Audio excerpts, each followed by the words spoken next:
write a check for $100, they get the full $100. If you put it on your credit card, it's reduced by the charge.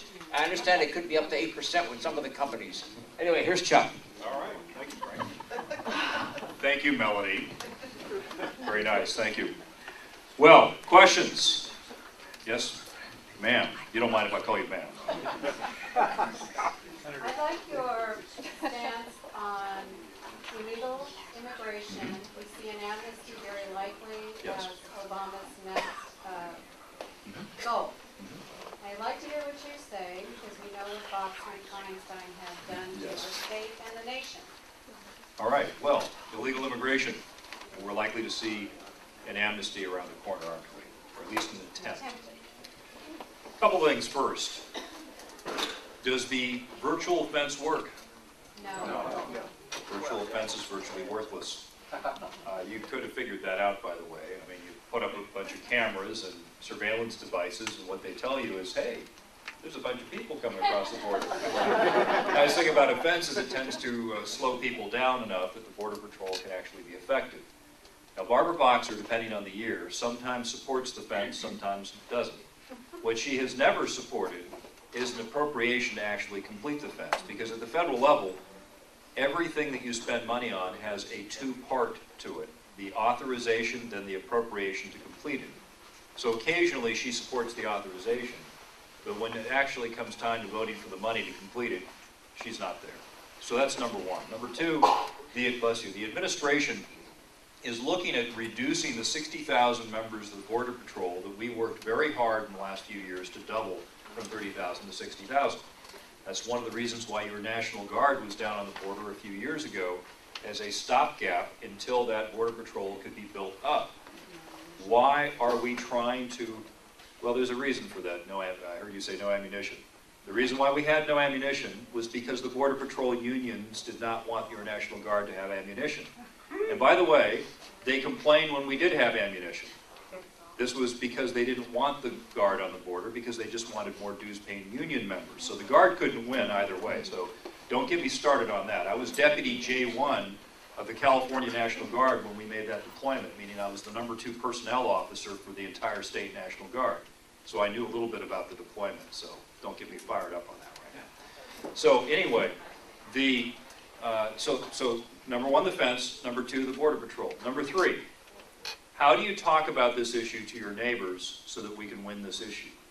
Because if you look at the opinion polls, we are vastly outnumbered by people who want to be compassionate on this issue and don't understand that in 1986, when this was done the last time, that millions of people falsified records for utilities and rent statements so that they could get in on the amnesty, which is why former Attorney General Edwin Meese says that it was the biggest mistake of the Reagan administration, the 1986 amnesty, and they wouldn't have done it again had they known how it worked out. So I think the way you talk about this to get people over to our side is you talk about fairness and rule of law, and you pose the question. If someone says, well, what would you do with the 12 million people here? Would you just send them all back if you could round them up? The question that you have to ask is, how is it fair to somebody who is patiently trying to become a legal resident in America? Let's say they're in Tegucigalpa, Honduras. I always use that as the example because I love saying Tegucigalpa. They're waiting, they're trying to get their green card to come to America so that they can come here legally to work and eventually become a citizen. How is it fair to that person if 12 million people who have been breaking U.S. immigration law for 12, 13, 14 years cut in front of the line in front of that person to become a citizen? It's not fair, is it? And furthermore, what signal does it send to people overseas about how the U.S. considers its own rule of law and its own corruption, right? Because it kind of mimics the corruption that you see in these countries around the world where the rules don't matter. And so if you can pose that question to people and make people think for a moment, and they think, well, yeah, maybe that isn't fair. Maybe they shouldn't get in the line in front of those people.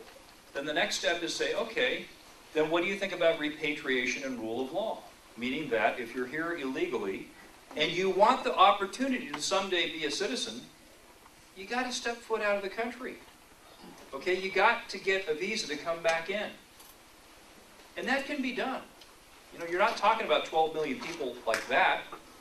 But it can be done, and I think it can be done in a way that honors rule of law and shifts the terms of the debate away from a mass amnesty onto terrain that we can win, rhetorically. Because we got to win. It's not enough to just be angry and right. Because I'll tell you, we have about 25 or 30% of the numbers right now that are angry and right on this issue. It's not like healthcare, where we were in the majority. We're in the vast minority on this issue. So you can't be angry and right. You got to be persuasive. Bring people along to your side. Fairness and rule of law. That's the key. Yes, sir. Yes, along those lines, what's your strategy for getting the Latino vote to go back into the Republican Party? Well, it's all about economic issues this year. It's all about jobs and water. It's all about domestic energy production, offshore oil and gas, cutting red tape so people can get back to work. You know, when you don't have a job, and the stimulus program was another failure, that gives us an opening to talk about opportunity and hard work and responsibility. Now, as a guy who's served in the military since 1983, there's a bit of a opening for a common discussion because military service is held in high esteem by most of the folks in the Latino community. Another area of common ground is cultural conservatism. Now, I may not be in agreement with everyone in this room, but I was a supporter of Prop 8, and Prop 8 actually passed in the state of California. And it passed in high numbers in the African American and Latino communities. Now that by itself may not be enough to win over a vote, but it's enough to start a conversation. And the last thing to do is you show up.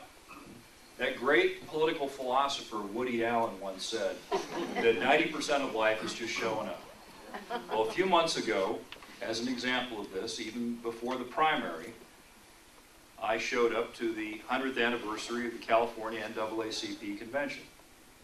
I spoke at their political breakfast. There was 10 statewide candidates at that political breakfast. I was the only Republican speaking. Right after me, Jerry Brown spoke. It was a hallucinogenic experience. As he rambled on and on and on, as if he was having a conversation with a few college roommates, you know, over some beers and peyote or something. So before that, though, I talked about modern nuclear power as a way to generate reliable, affordable electricity that could bring back manufacturing jobs. I talked about the fact that I was a dues-paying member of the AFL-CIO as a union carpenter, and that's how I paid for college before I got an Army scholarship. And I had a few other things that I spoke of to try to make a connection. And when I was done, the very liberal president of the state NAACP said the following to the crowd. She said, "Well, that was one courageous and gutsy speech." Then she said this. She looked around, kind of a stage look. She says, "And I don't see Barbara Boxer anywhere in sight." Seems like someone's been taking a certain community for granted. Now, I'm not saying that that's, you know, a way to win large majorities, but it's a way to boost up numbers enough that you could win statewide. In fact, as I was driving out here, I had a nice long conversation with Star Parker. And Star Parker has filed papers at the behest of the LA County Republican Party Central Committee to run against Laura Richardson, who is a movable disaster of corruption and economic bankruptcy. This is the woman who has had 2 houses foreclosed out from under her in the last year, who I served with in the state assembly and is now a member of Congress. Okay? So this is someone who could be vulnerable, and Star Parker is one of these individuals who has a wonderful, compelling story from having gone from a welfare mother to being a successful individual, and she's obviously going to spend a lot of time in the local churches to get votes. Well, I'm going to be there with her after the primary, and that's a way to get votes. So that's what I'm going to try to do, and we'll see how it works in November. Yes, ma'am.